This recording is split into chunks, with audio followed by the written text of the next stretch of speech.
Darrell Jazz Johnson, The Gospel Herald, CitySportsReport.com. I'm here with two New York Knicks beat writers, Om from ESPN and Frank from the New York Daily News. Absolutely, the big paper in New York. How are you guys doing today? Good, really good. How are you? Good, thanks. How are you, Om? Doing great. So the 2014-2015 New York Knicks, the fans are getting their first look at the new look team with Derek Fisher as a coach, Phil Jackson as GM. In the triangle offense, what are we expecting from the team tonight and this season? Well, they're going to need Carmelo Anthony to play well. I almost wonder if they would be better off with Derek Fisher on the court and Phil Jackson maybe on the bench. But as long as they have Carmelo, you're going to be a competitive team. Carmelo is still one of the elite players in the league. I don't care what offense Carmelo's in. He's going to be tremendous. I think it's going to be a learning process with the triangle. I mean, you look at Michael Jordan, Kobe Bryant.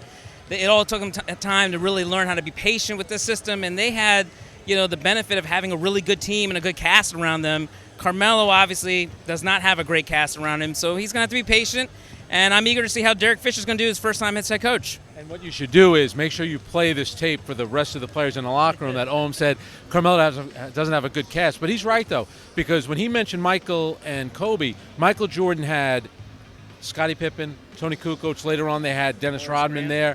Horace Grant, Bill Cartwright when he first came in, and then Kobe obviously had Shaq, then Pau Gasol.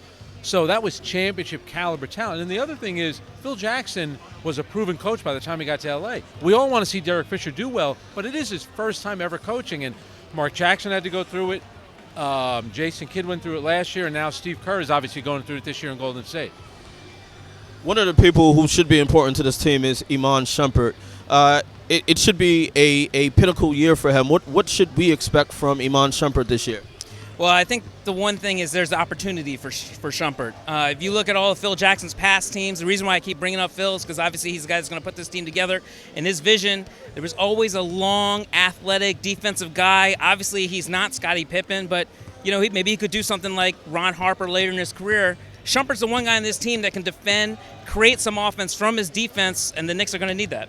I think Iman Shumpert, a little less rapping, a little more staying healthy. I like the rapping. What about the hair? You like the hair? I do. I actually do like the hair, but my thing is, I think Iman Shumpert has got a little too much of a chip on his shoulder. For a guy who hasn't really done that much, I've been a big fan of his. To me, he can play both ends of the court. He's athletic, but to me, he carries himself like a guy that's accomplished a lot. He hasn't accomplished anything yet. For someone who hasn't accomplished anything, would you agree with me? I'm just kidding.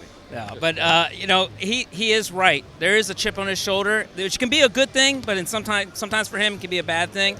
The one thing I think about Phil Jackson though and Fisher, I think these guys, Phil has that aura where these guys want to prove something to Phil. Yeah. So I think that could be something that's good. Obviously, Phil's not on the bench, but I do think these guys know there's a different aura around this team, knowing that Phil's watching. Maybe it's just me, but that and the fact that Shumpert's contract will be up, so he wants to prove a lot so he can get paid. But I think when you look at players as two-way players, to me he's a two-way player. He can defend and he can score, but he needs to get better because we've been waiting for him to blossom and we haven't seen it. He was better to me as a rookie, and then that playoff series against Indiana, he was very good.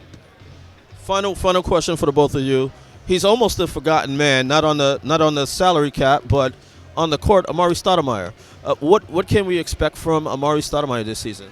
I'm going to tell you what you can write it down. What you can expect from Amar Stoudemire: professionalism, pride, and he will give 100%. So if Amar Stoudemire is in a position where his leg is bothering him, he will do everything he can to get back out on the court. So to me, Amar is an ultimate professional. He could have packed it in 3 years ago, still pocketed his money, and be hanging out on a beach somewhere.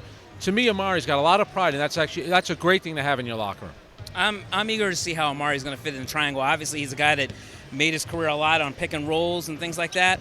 But I think in this triangle, he can shoot the mid-range jumper, he can drive, and he might have some post-up opportunities. I'm eager to see how he can do. Just want to see him stay healthy. So final question, going back to what you asked before the interview began, where did you get your start, I got my start under this guy right here. This guy taught me everything. He's Yoda, and I'm Luke Skywalker, and I'm trying to learn from him. And look at what's happened. His career is like this, and my career is flatlined. Now I need him to get me a job. That's the way it works in this business. Thank you much. Thank you very much for your time. It was a pleasure interviewing the two of you together. Thanks a lot. Thank you. Appreciate it. Thanks. I will, as soon as this is up.